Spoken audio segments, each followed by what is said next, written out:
Euh, j'ai pas de réponse en fait à ces questions-là parce que je suis pas du tout dans leur peau, c'est un monde que je connais pas.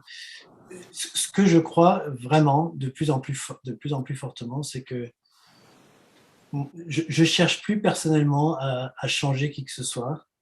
Je suis très très convaincu que la meilleure manière aujourd'hui d'aider le monde et d'accompagner le monde, c'est d'aller jusqu'au bout d'un chemin d'unité intérieure. C'est-à-dire, je pense que plus on est nombreux à vivre un chemin d'unité intérieure entre cette nature divine et cette condition humaine, et plus on soigne le corps de l'humanité. Voilà, ça c'est vraiment ma conviction. Mon point d'engagement, c'est d'aller jusqu'au bout de ce chemin d'unité intérieure. D'aller jusqu'au bout, c'est aller loin. Hein, c'est-à-dire, je ne sais pas si certains d'entre vous connaissent Dialogue avec l'ange, mais dans Dialogue avec l'ange, à un moment, je crois que c'est Gita demande à l'ange, mais c'est quoi l'homme nouveau? On parle beaucoup de l'homme nouveau dans le Dialogue avec l'ange. Et l'ange répond, même nous, on ne peut pas imaginer ce que c'est, tellement c'est quelque chose d'extraordinaire. Je pense qu'on est en train de vivre un passage qui nous appelle à vivre l'émergence de l'homme nouveau, c'est-à-dire de cet homme qui aurait totalement unifié sa nature divine et sa condition humaine. Et ça se vit d'abord entre nous. C'est-à-dire que les trois plans dont je parlais tout à l'heure, cette nature divine, cette origine divine inscrite en nous, ce corps collectif qu'on porte en nous, où on est un avec toute la création, et enfin l'être unique que nous sommes chacun, si on vit l'union de ces trois plans-là, ça soigne immédiatement l'humanité tout entière.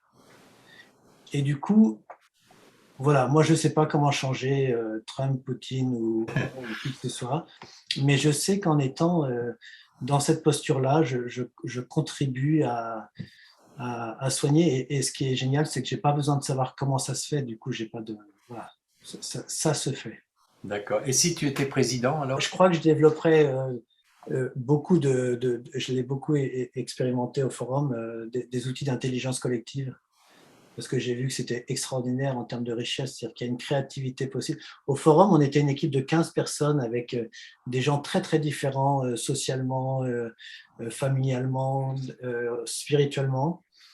Et j'avais mis en place un travail accompagné par des gens qui sont formés aux outils d'intelligence collective pour qu'on écrive ensemble le projet du forum à 15. Et le gars m'avait dit, mais j'ai jamais vu un projet aussi ambitieux, parce que le forum, c'est quand même un lieu qui s'ouvre à plein de réalités différentes. Et on l'a fait pendant un mois et demi, et on a vu l'extraordinaire créativité quand on est en intelligence collective. Ça nivelle les égos énormément, et ça permet au meilleur de chacun de se dire. Donc je pense que je développerai des outils d'intelligence collective. Je ne sais pas D'accord. comment on peut développer ça au niveau d'un État, mais je développerai ça, oui.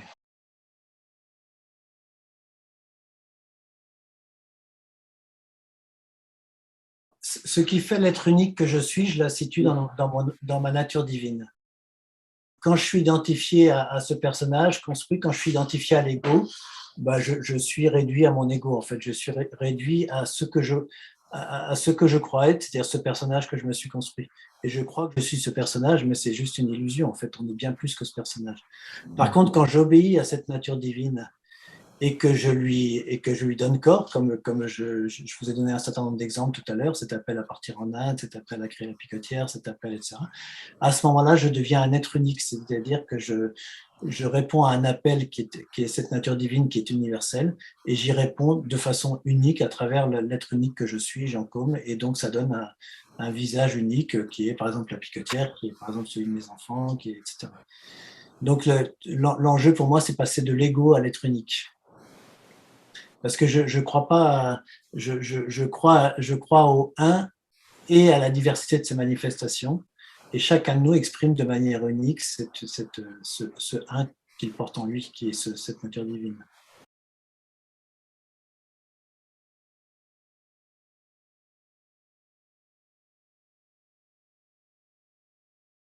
Oui, je suis un passionné je sais pas si c'est la sociologie, mais je suis un passionné des rencontres. Je vibre quand je rencontre quelqu'un. Au début, je suis parti, donc c'est la première fois que je suis parti avec mon van, c'était en août 2020. et je vais continuer vraiment aussi longtemps que je pourrai. Je suis parti avec des objectifs et des finalités, c'est-à-dire que j'ai fonctionné un petit peu avec des réflexes du vieux monde, c'est-à-dire il faut absolument avoir un objectif. D'ailleurs, la plupart des gens qui me demandent ça me disent tout de suite, c'est quoi ton objectif? Est-ce que tu vas écrire un bouquin? Est-ce que tu vas... Et au fur et à mesure où je roulais et je rencontrais des gens, j'ai senti que, non, c'est au fur et à mesure où je rencontrais des gens, pas où je roulais, j'ai senti qu'il fallait que je lâche toute finalité. Mhm. C'est-à-dire qu'aujourd'hui, je n'ai plus aucun objectif et plus aucune finalité. Quand je rencontre quelqu'un, j'ouvre un espace de rencontre et je ne sais jamais ce qui va surgir de la rencontre. Et ça me passionne. Parce que du coup, j'ai plus aucun, j'ai plus aucune représentation de ce qui devrait jaillir de cette rencontre-là, de ce à quoi on devrait arriver, puisque j'ai plus de finalité. Donc, j'ai plus besoin d'emmener la personne vers ma finalité. Et surtout, ce que j'essaie d'apprendre, alors je ne sais pas si ça répond à votre question, le grand apprentissage que je vis et qui est un apprentissage initiatique que j'avais déjà expérimenté pendant la route, c'est que est-ce que je peux être en relation avec n'importe quelle personne, quelles que soient les croyances de cette personne, quel que soit le personnage qu'elle s'est construit, et est-ce que je peux l'aimer et être en relation d'être à être avec elle au-delà de ce personnage? Est-ce que je peux être lucide sur le personnage que la personne s'est construit? Est-ce que je peux être lucide sur le fait que je sens que c'est quelqu'un qui est très blessé, très à vif, ou qui est encore dans des identifications justement à des collectifs forts? Ça m'est arrivé de rencontrer par exemple je me souviens d'un catholique hyper traditionnel. Moi, j'ai deux maîtres à penser, c'est le Christ et puis Sri Aurobindo. Je ne les mets pas tout à fait sur le même plan, mais quand même. Parce que Sri Aurobindo, il est aussi dans une spiritualité de l'incarnation. Et je me souviens que quand j'ai rencontré ce gars-là, j'ai pas sorti mon livre de Sri Aurobindo parce que il allait m'excommunier. Enfin, et puis des fois, je rencontre des complotistes purs et durs qui me sortent des discours mais absolument incroyables. Et est-ce que je peux être en communion d'être et d'amour avec ces personnes sans que l'histoire que la personne raconte vienne réveiller mon propre système de défense et mon propre. Et si je peux vivre ça, alors là, c'est OK. J'ai ouvert un espace avec elle. Et là, il y a l'inattendu qui peut se dire, il y a le divin qui peut se dire, on peut se relier d'être avec. Mais si ce que me dit la personne vient réveiller mon propre système de défense, c'est-à-dire que si je commence à vouloir défendre quelque chose en lui disant, tu racontes des conneries, je suis pas du tout d'accord avec toi, c'est pas comme ça. À ce moment-là, on rentre dans une guerre d'ego ou dans un conflit d'ego où chacun veut défendre son territoire ou son identité. Et j'expérimente et je le dis oui, très simplement, mais c'est vraiment ça que je vis, c'est que j'expérimente que je peux vraiment être en communion d'amour avec des gens. Et si ça m'arrive de retomber dans mon système de défense, ça m'est arrivé il y a un mois, j'ai dîné avec quelqu'un qui était très, très agressif et je me suis surpris à vouloir défendre mon point de vue face à lui. Et ben, dans la nuit qui a suivi, j'étais dans une grande, grande tristesse parce que je me suis aperçu que j'avais encore une volonté personnelle de défendre quelque chose face à l'autre. Mais la plupart du temps, je peux vraiment être dans l'accueil inconditionnel de la personne.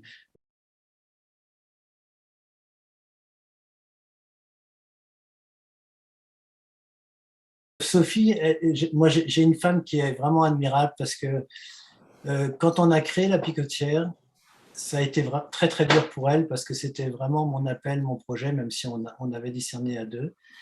Et elle a été dans des angoisses financières très très fortes, mais en même temps, elle sentait que c'était juste et elle m'a accompagné dans ce chemin-là. Et je pense qu'aujourd'hui, elle ne le regrette pas parce qu'on a un lieu qui est beau, où on se sent bien. Et là, à nouveau, quand je lui ai dit, écoute, je sens cet appel d'abord à quitter le forum, ça a été aussi pas évident pour elle parce que elle était thérapeute, et en particulier thérapeute de couple. Donc surtout, ne lui demandez jamais pourquoi elle est devenue thérapeute de couple, ça ne m'arrangerait pas forcément. Elle était thérapeute de couple et donc elle pouvait recevoir des clients en plein centre de Paris dans notre appartement de fonction, c'était tout confort. Et elle a accompagné aussi ça. Et quand je lui ai dit, écoute, je sens vraiment cet appel à être itinérant et à partir avec mon van, elle a accompagné aussi. Alors, je dis pas que c'est tout rose, hein, elle dit pas amen comme ça. Enfin, il y a des moments où elle m'appelle, où elle n'est pas bien, donc on essaie de s'organiser aussi pour qu'elle puisse me rejoindre de temps en temps. Alors, quand elle me rejoint, évidemment, mon van, c'est quelque chose de très, très précaire, hein, c'est-à-dire que j'ai juste de quoi dormir, mais pour tout ce qui est, j'ai pas d'eau de cuisine, donc je me lave dehors, enfin, c'est très, très précaire, il fait froid l'hiver et tout ça, donc elle, c'est pas trop son truc. Donc, quand elle me rejoint, on va plutôt chez des amis ou dans des abbayes ou dans des hôtels. Mais elle profite aussi d'un certain nombre de rencontres grâce à ça. Et puis, on se retrouve aussi, du coup, quand on se quitte, il y a de la tristesse, et quand on se retrouve, il y a de la joie. C'est-à-dire qu'aussi, c'est comme si on redonnait un élan au couple. Mhm. Le fait de vivre ces alternances, on s'appelle du coup tous les jours, le matin et le soir. Enfin, on est un peu comme des jeunes de 20 ans qui s'appellent tout le temps. Donc, ça redonne aussi du piquant au couple, je trouve. Mais non, non, franchement, elle est admirable parce que elle accepte et elle accompagne. Alors, elle sait aussi que moi, je crève si j'obéis pas à ses appels intérieurs. L'itinérance, par exemple, quand j'avais 26 ans, j'ai failli faire le choix d'être moine errant. C'est-à-dire à ce moment-là, je ne connaissais pas encore Sophie. Je revenais de la route de Jérusalem en 86. J'ai failli faire le choix d'être moine errant, c'est-à-dire de partir sur les routes sans argent, comme ça, à la fois dans la tradition hindoue et chrétienne. Et elle sait que j'ai ça chevillé au corps, et elle sait aussi que si je rentre, que je fais des conciliations avec beaucoup de sacrifices, elle sent que je vais crever, quoi. Je pense que si elle arrive devant Saint-Pierre et qu'elle dit qu'elle a été la femme de Jean Côme, elle devrait avoir un droit d'entrée direct.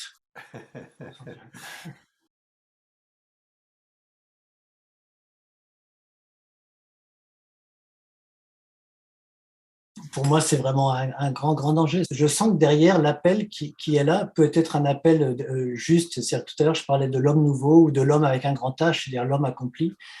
Et peut-être qu'on porte tous en nous cette soif d'absolu, cette soif d'un accomplissement total. Sauf que, me semble-t-il, dans le transhumanisme, ils veulent vivre ça en étant coupés de sa nature divine. C'est-à-dire que c'est l'homme qui contrôle tout et qui est l'alpha et l'oméga de toute chose. Ça, c'est de mon point de vue totalement voué à l'échec. Mais je peux entendre la soif qu'il y a derrière, qui est une soif d'absolu, qui est une soif de... On est fait pour être plus que l'histoire qu'on se raconte de ce qu'on croit être à travers à travers notre ego, quoi. Mais il y a un immense danger parce que le transhumanisme, je le vois comme coupé de notre nature divine. Donc c'est l'homme qui est dans le contrôle total.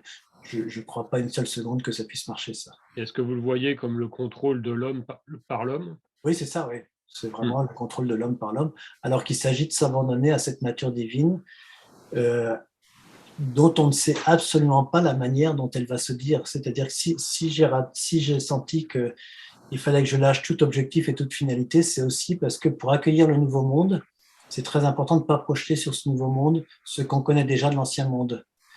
Et du coup, je sens que moi, j'ai vraiment envie de me laisser surprendre totalement par le nouveau monde. Et donc, à accueillir des choses que je ne peux pas soupçonner maintenant, mais qui vont me surprendre en permanence.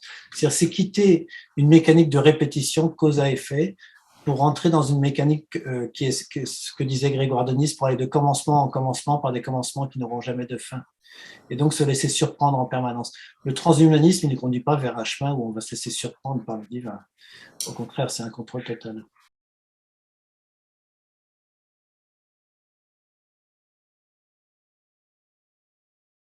Oui, merci pour ta question. C'est marrant, elle est extrêmement d'actualité parce que depuis un mois, je suis dans une espèce de triste. Enfin, je suis à la fois dans la joie parce que cette nature divine, elle est tout le temps, elle est dans la joie. L'ange, il dit que la joie est l'air du nouveau monde. Donc, plus on est un avec cette nature divine, plus on est dans la joie, et ça, je le ressens. Et en même temps, je ressens aussi sur un autre plan, sur le plan de cette condition humaine, une tristesse. Et pourquoi il y a cette tristesse? Parce que quand je ressens la tristesse, j'accueille toujours. C'est-à-dire qu'une tristesse, pour moi, une adversité, qu'elle soit extérieure ou intérieure, c'est toujours une part de moi qui appelle le divin. Donc si je ressens la tristesse, c'est qu'il y a une part de moi qui appelle cette union totale au divin. Donc une tristesse ou une colère ou enfin, une adversité, quelle qu'elle soit, c'est toujours un allié sur un plan spirituel. Et j'ai jamais été trahi par cette croyance-là. Et en fait, je crois effectivement, je me sens effectivement appelé. Alors, si je faisais les chutes du Niagara comme lui, je tomberais au bout de 30 cm parce que j'ai le vertige. Mais j'aime bien l'image, oui. C'est-à-dire que je me sens appelé à lâcher toute l'idée. C'est un triptyque. Je suis très proche de Denis Marquet, je ne sais pas si certains connaissent, qui est un philosophe de la voie christique, et qui propose ce triptyque: je ne peux rien, je ne sais rien, je ne veux rien. C'est-à-dire que tant que je veux quelque chose, tant que je peux quelque chose et tant que je sais quelque chose, en étant coupé de ma nature divine, je donne à mon ego de quoi manger. Mon ego, il a envie d'être dans le contrôle. Et donc tant que j'ai l'illusion que je peux quelque chose, que je sais quelque chose, ou que je veux quelque chose de moi-même, je nourris mon ego qui se dit chouette, je vais pouvoir contrôler la bête. Et je me sens appelé, et ça c'est toute ma vie, ce serait une autre manière de présenter le fil directeur de ma vie, à lâcher toute volonté personnelle, tout pouvoir personnel et tout savoir personnel, pour que le pouvoir divin, le savoir divin et la volonté divine puissent totalement s'accomplir. Et la volonté divine, c'est évidemment le rassemblement de toute l'humanité une. Et le pouvoir divin, il est évidemment infiniment plus grand. Si c'est moi qui crois pouvoir faire quelque chose, je ne vais pas aller très loin. J'ai quelques qualités qui me permettront de faire des petits trucs, mais ça va pas loin. Et si je lâche toute volonté personnelle, tout pouvoir personnel et tout savoir personnel, j'ouvre la porte pour que le divin puisse totalement agir à travers moi. Et à ce moment-là, il y a un champ des possibles immense qui s'ouvre. Mais ça nécessite de me laisser surprendre à chaque instant par l'inspiration profonde qui va émerger, la manière dont elle va prendre corps. Et par le fait d'être finalement de vivre le présent, pleinement Oui. le présent, quoi. Oui, absolument.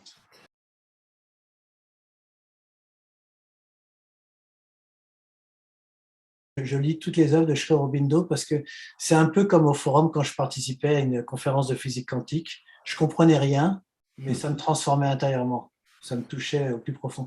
Et Sri Aurobindo, je lis vraiment par petites gouttes. Je lis une page et puis je referme le livre. Et tout à coup, il y a une phrase qui me touche au plus profond, où il met des mots sur quelque chose en moi qui sait ce qu'il dit. Parce que Sri Aurobindo, c'est une mystique de l'incarnation. Et c'est pour ça qu'il est pour moi très proche du Christ, c'est-à-dire que c'est une mystique qui se vit dans le corps, dans les cellules, dans la matière.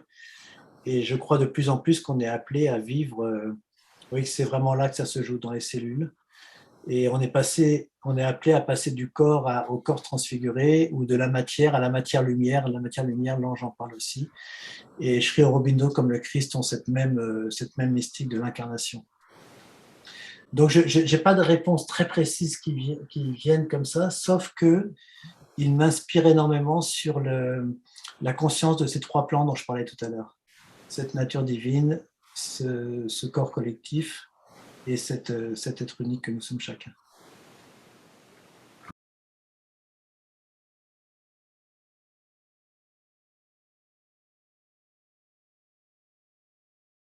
Je vais sûrement répondre à côté, mais en vous entendant poser la question, il y a une chose qui m'est venue, c'est que c'est comme si on était appelé à faire nôtre cette phrase du Christ.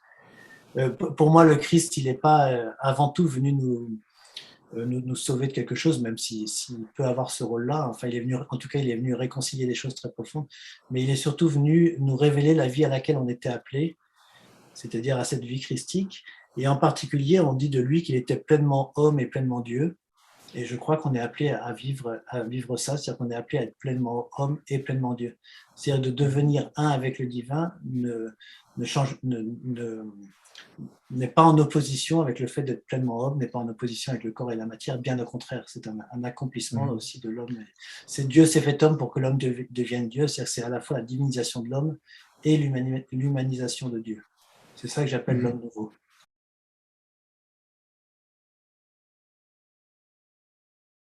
Je ne crois pas à la guérison au sens où on attendrait d'un Dieu extérieur, on prierait un Dieu extérieur pour lui demander de venir guérir une personne, ou de venir nous guérir, ou de venir intervenir tout à coup de manière magique dans nos vies pour changer quelque chose dans nos vies.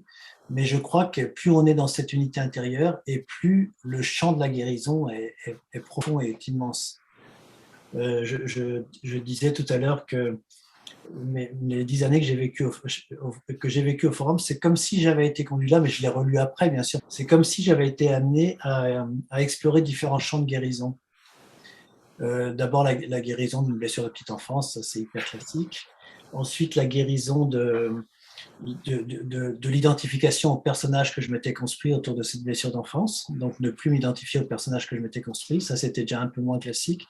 Après, il y a eu la guérison du transgénérationnel, où j'ai senti que je pouvais vraiment vivre une guérison, mais c'est pas moi qui guéris, c'est la grâce en moi à laquelle je m'ouvre qui guérit, où j'ai senti que ça pouvait, en travaillant sur 3 générations, je pouvais guérir toute la lignée jusqu'à Adam et Ève, entre guillemets, Et après, il y a eu un champ d'exploration de la guérison qui m'a totalement surpris parce que je ne m'attendais pas du tout à ça.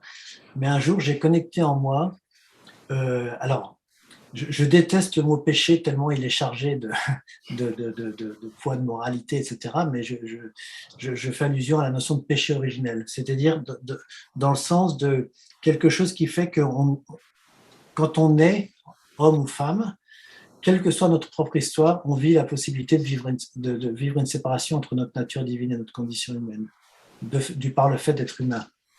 C'est ça que j'appellerais la blessure du péché originel, mais je préfère la notion de la blessure de la séparation originelle. Et un jour, j'ai connecté en moi cette blessure-là, qui n'était pas la blessure du petit Jean Côme avec sa petite histoire, mais qui est vraiment la blessure de l'humanité, et on porte en nous cette blessure-là.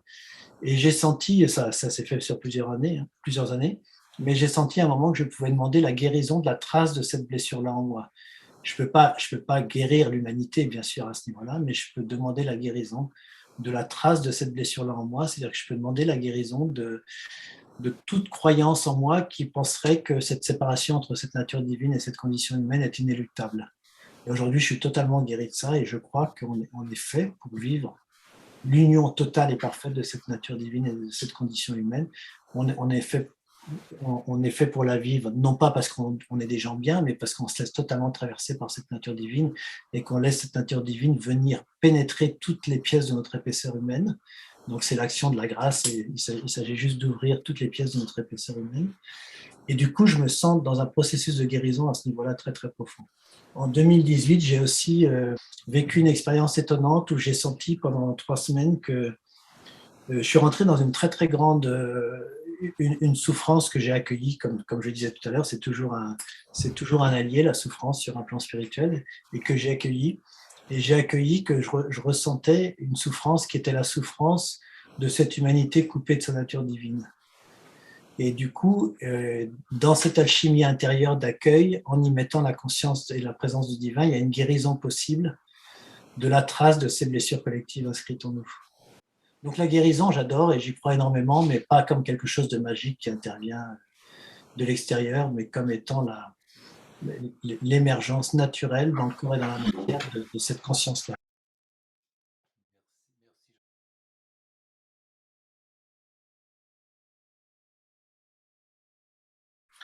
Quand j'étais au Forum 104 et que j'ai eu cet appel à quitter le Forum, en février 2019, donc, pendant 3-4 mois, je n'étais pas en phase avec certains dirigeants, enfin le conseil d'administration, pour le dire rapidement, globalement. Et je voulais absolument défendre mon point de vue, je voulais défendre ma vision du forum, ma vision de ce que devait devenir le forum. Et un jour, ça m'est tombé, en avril 2019, ça m'est tombé comme une espèce de couperet intérieur. Ça a été de me dire, j'ai reçu cette injonction intérieure, cesse de vouloir défendre quelque chose, définitivement. Cesse de vouloir défendre l'idée que ce que tu crois, ce serait mieux ou moins bien, etc. Et ça m'a mis dans une paix totale, c'est-à-dire qu'à partir de ce jour-là, j'ai cessé définitivement au forum de vouloir défendre mon point de vue et je suis parti paisiblement. Et maintenant, je sens que ça, c'est quelque chose qui est très, très présent, c'est-à-dire que quand je rencontre une personne, quelle qu'elle soit, j'ai plus rien à défendre. Si la personne me dit Dieu, c'est des conneries, ça n'existe pas, le divin, ça n'existe pas, je peux vraiment l'accueillir de manière inconditionnelle parce que j'ai rien à défendre par rapport à ça. Et du coup, ça permet que le chemin d'unité avec la personne se vive, du coup, forcément, puisque je mets plus un obstacle en voulant défendre quelque chose. Et du coup, il y a des rencontres que je vis comme ça qui sont très très fortes et très très belles et où je suis dans la contemplation de la manière dont... Alors, c'est délicat ce que je veux dire. Moi, je le dis avec mes mots en disant je suis en contemplation devant la manière dont cette personne met sa nature divine en œuvre à travers son action. Par exemple, il va faire du social, il va faire des choses extraordinaires, il va être dans un amour et une générosité des autres extraordinaires, mais sans faire aucune référence à Dieu. Mais évidemment, je ne le dis pas comme ça parce que ça pourrait être une récupération. C'est comme quand les gens disent ils sont chrétiens sans s'en rendre compte. Je n'aime pas ça du tout parce que c'est une récupération. Mais malgré tout, on peut manifester sa nature divine de manière extraordinaire sans être en référence consciente à Dieu ou au divin. Quand je disais que l'amour n'avait pas de camp, il n'y en a pas là non plus. Et petite précision, en fait, par rapport à mon Tour de France, j'ai écrit à tout mon réseau pour dire que je faisais ce Tour de France, pour creuser la question des enjeux spirituels des mutations. Et au début, donc, comme j'ai lâché mes objectifs, maintenant, je ne vais plus rencontrer que les personnes qui me disent que cette question les intéresse. Donc, je cherche pas, voilà, je vais voir que les gens qui m'ont dit être intéressés. Donc, en général, on a quand même un terreau commun, mais pas forcément. Je rencontre aussi des gens qui sont très athées, ou je rencontre aussi des gens qui sont dans des théories. Alors, je dis complotiste avec plein de guillemets, hein, ça ne veut rien dire ce mot-là. On y met tout et n'importe quoi, mais parfois quand même avec des croyances extrêmes, que je trouve extrêmes. Et donc qui ne sont pas forcément dans une dynamique religieuse ou spirituelle, mais ça n'empêche pas d'avoir une communion d'être avec eux très forte, quoi. Il y a que quand je veux à nouveau défendre quelque chose, comme ça m'est arrivé il y a un mois, là, que je reconnecte que c'est une impasse totale, en fait.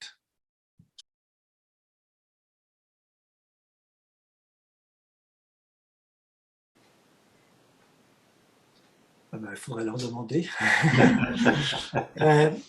Je précise un petit point, c'est que j'ai créé un blog pour, non pas pour là aussi faire passer un message, mais pour mettre en lien des personnes qui soit habitaient géographiquement tout près l'un de l'autre, mais qui ne se connaissaient pas entre eux, soit des personnes qui avaient des recherches similaires. Par exemple, je prends souvent cet exemple-là de 3 personnes différentes que j'ai rencontrées qui étaient toutes les 3 dans l'équithérapie, mais qui ne se connaissaient pas entre elles, donc je les ai mis en lien. Donc j'ai créé un blog qui permet de mettre en lien des gens.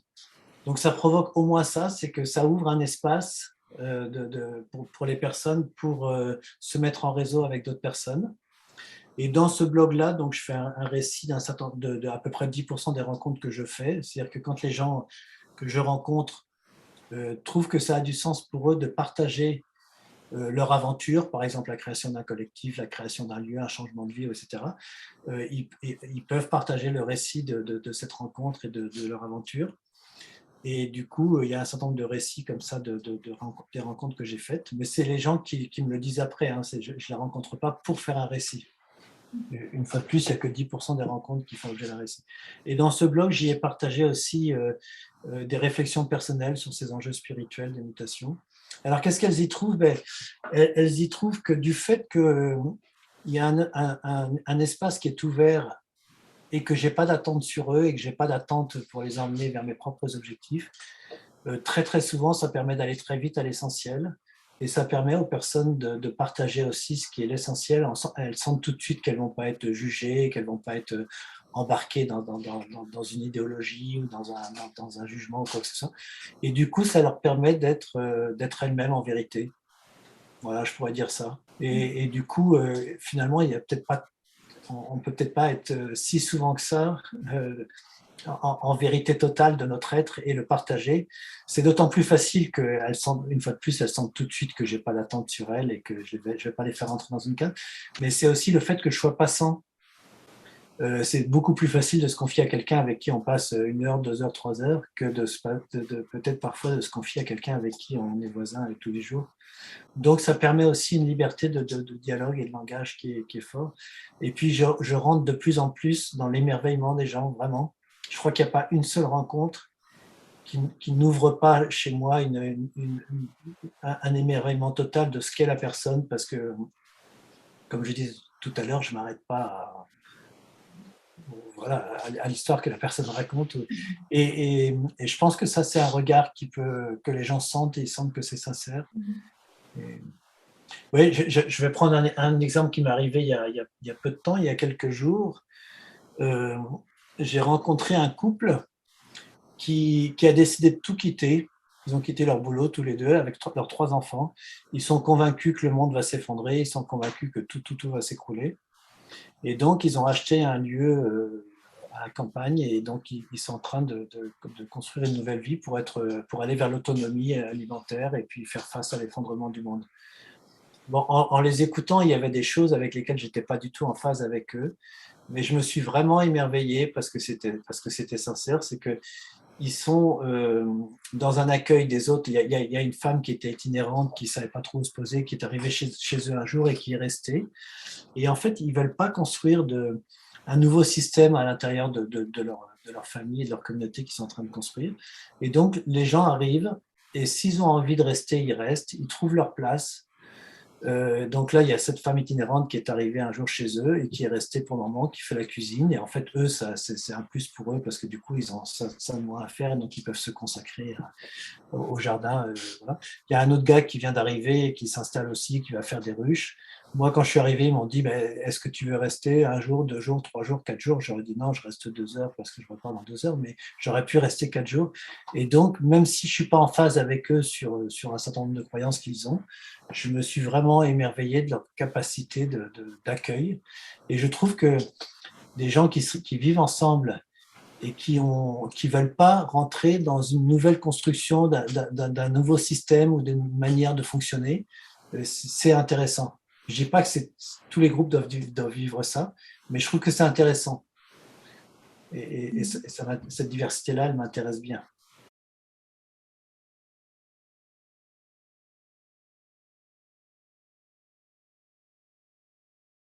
Si, quand on a une inspiration qui vient de cette nature divine, plus on répond à cet appel intérieur, à ces aspirations, et plus on ouvre le champ de cette nature divine, de cet amour inconditionnel et de cet amour infini, et plus il peut pénétrer toutes les facettes de notre condition humaine, et donc plus il peut s'expanser, effectivement.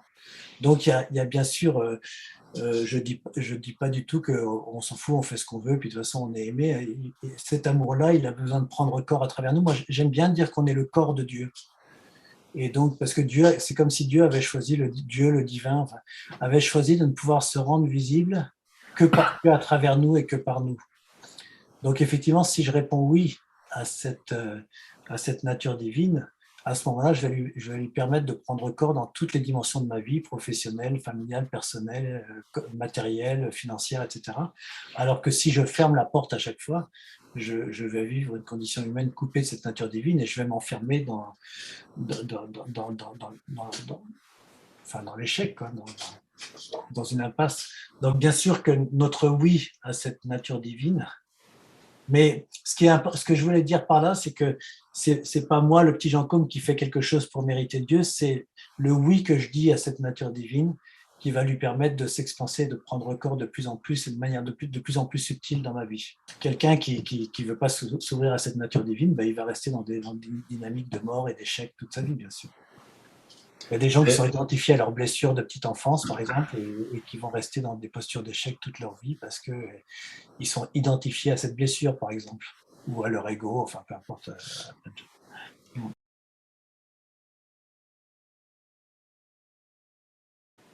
Ah, oui, alors, moi, mes enfants, ils sont tous dans une recherche spirituelle, je pense, très forte, ouais.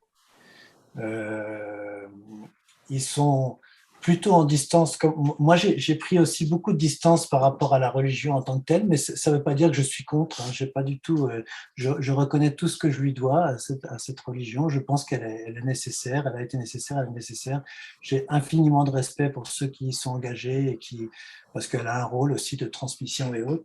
Mais j'ai pris beaucoup de distance et mes enfants, ils sont aussi dans une recherche spirituelle.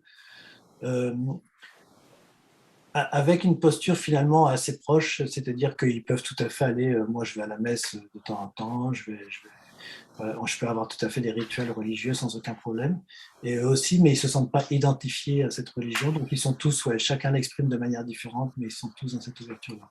Est-ce que c'est un sujet de discussion à la table familiale, par Oui, exemple? oui, oui, oui, oui. Oui. Oui, bien sûr, oui, on est très en phase par rapport à ça. Il y a un de mes enfants dont je suis sûr que lui est à fond là-dedans. C'est Thibaut, c'est donc Sophie avait eu 2 garçons, Mathieu et Thibaut, et je les ai adoptés quand ils avaient 8 ans et 9 ans. Et Thibaut, notre fils, qui est décédé à l'âge de 19 ans, et il avait un problème cardiaque à la naissance, et puis il est décédé. Alors je vous raconte cette histoire-là parce qu'elle est très très belle. Le père de Thibaut, donc Jacques, qui était le premier mari de Sophie, que j'ai pas connu, il est mort à 28 ans d'une leucémie. C'était un grand sportif, il préparait les Jeux Olympiques, donc il avait eu ses 3 enfants avec Sophie, Hélène, Mathieu et Thibaut. Et puis à 28 ans, il a eu une leucémie et il est mort. Et quelques jours avant de mourir, il a dit cette phrase absolument incroyable. Il a dit: il n'y a pas d'autre monde que l'amour, c'est évident. Et quand j'ai entendu cette phrase, quand Sophie me l'a racontée après, je me suis dit: je ne comprends pas comment on peut dire ça.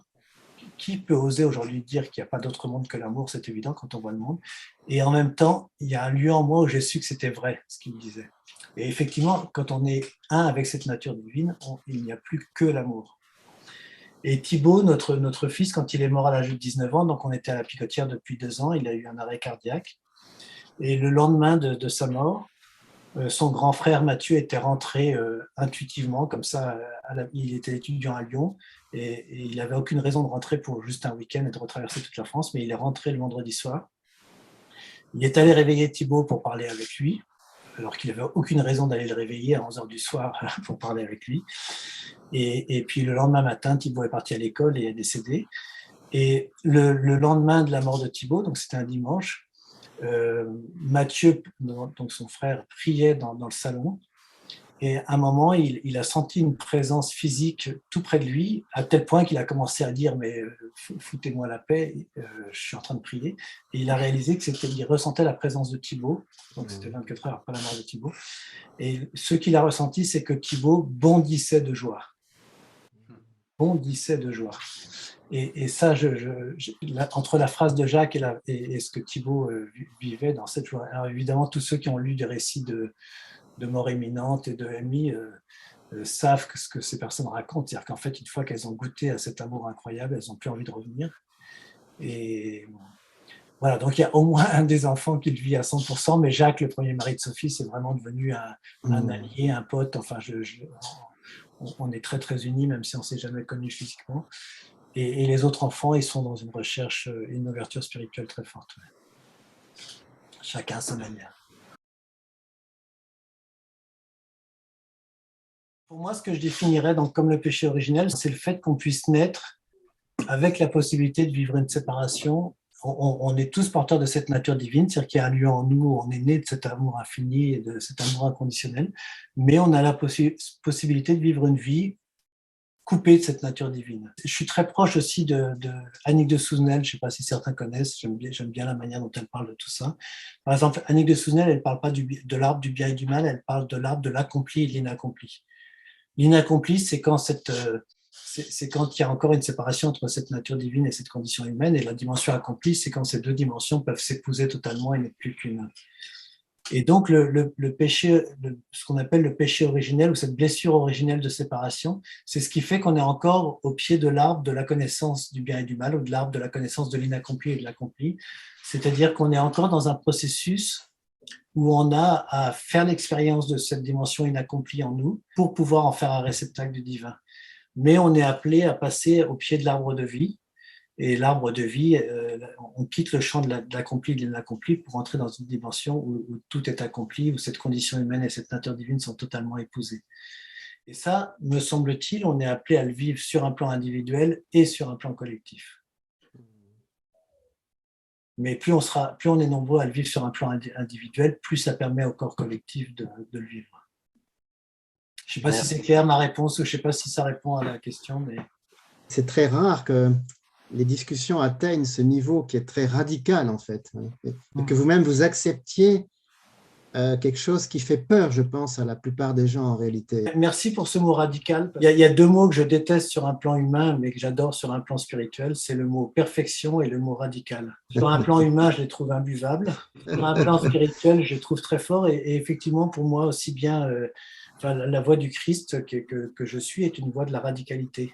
Mais pas de la radicalité, c'est la radicalité qui est la soif du divin de venir se manifester à travers nous et de venir prendre corps à travers nous. C'est la radicalité, la soif de Dieu en nous, c'est pas notre radicalité à nous qui allons essayer de tendre vers une perfection par nous-mêmes, ça c'est mort, quoi.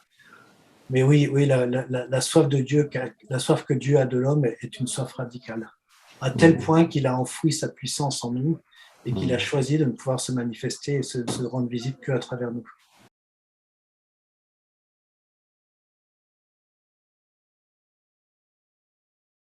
Il se manifeste par… physiquement, c'est quelque chose… Pour moi, ce lieu de mon origine divine, je le situe… alors, c'est un peu bizarre, hein, c'est mon alchimie personnelle, d'autres gens peuvent faire autrement, mais moi, je le situe dans mes entrailles, je le situe dans ce lieu qui correspond chez la femme au lieu de l'utérus.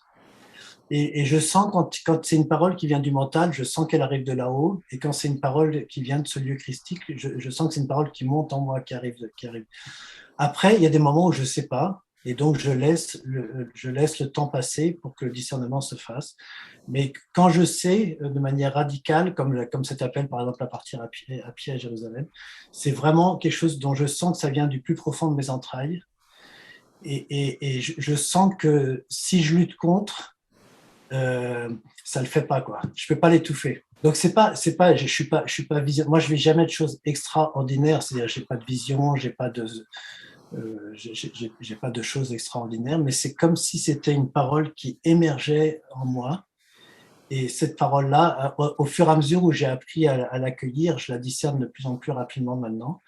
Après, si je me trompe, la vie, elle me rattrape très très vite. C'est-à-dire que si je crois que c'est Dieu, par exemple, quand j'ai pris l'exemple de mon mémoire en Israël, j'étais convaincu que c'était Dieu qui voulait que j'aille faire ma mémoire sociologique en Israël, ben ça s'est cassé la gueule tout seul. C'est-à-dire que si je crois que c'est le divin en moi qui parle et puis qu'en fait c'est mon ego, ben la vie, elle va vite me rappeler à l'ordre en fait.